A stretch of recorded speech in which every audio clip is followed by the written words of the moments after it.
Good morning mga kabakyard! Ito po, nakauwi na kami dito sa city.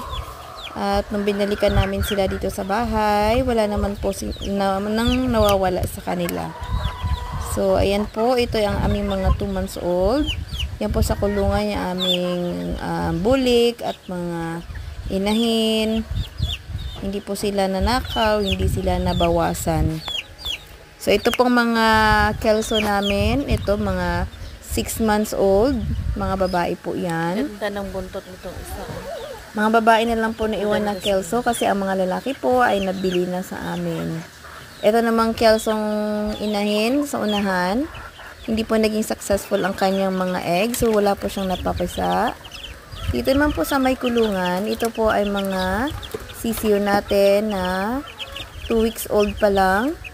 Yung tatlo dyan ay 3 weeks old. So, through incubator lang po yan sila. Yan po ay malulusog. Iba-iba po ang kanilang mga lahi niyan. May Gilmore, may Claret, may Boston Roundhead,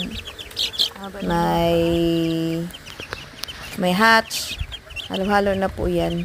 Medyo mabigat lang po sa una pag mga sisiw pa kasi maraming vitamins, pagkain, tsaka immunize po ang kailangan para po sila ay mabuhay. Dito naman po sa side na ito, itong aming inahin din ay naglilimlim pa rin at may nakita kaming 2 itlog.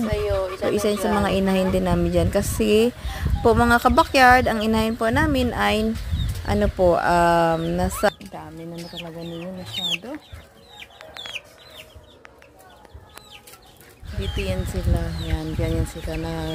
Nasa 9 po ang aming mga inahin dito. Kaya marami pong nangingitlog. Ayan. Maliit lang po ang aming backyard. That's why hindi po kami masyadong nagpaparami. Ito po ang aming broodcock. Isa sa aming mga broodcock. Boston Roundhead, Gilmore Hatch na po yan siya. So, pinapartner po namin sa kanya si Yellow Leg Hatch. So far, isa pa lang po ang lumabas sa kanya. Yan na po si Kelso. Gusto nang matulog agad kasi tapos nang kumain. Yan, sa sarisas na yan, dyan sila natutulog pag gabi na po. Pagkatapos nilang kumain. Hindi sila umaalis kasi maraming pagkain ang loob ng bakuran. Yan po, isa rin sa bulik namin na inahin.